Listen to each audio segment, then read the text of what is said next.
The Starry Blenny. The Celarius ramosus shares a similar trait with other organisms in this domain in the sense that they all have cells that contain a nucleus as well as membrane-bound organelles.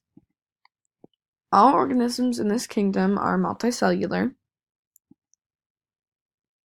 All organisms in this phylum have a dorsal hollow nerve cord and pharyngeal slits.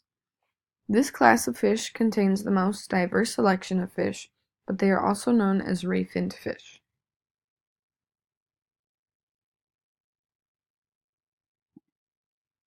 All fish in this order have the following characteristics: dorsal, anal, and pelvic fins with fin spines.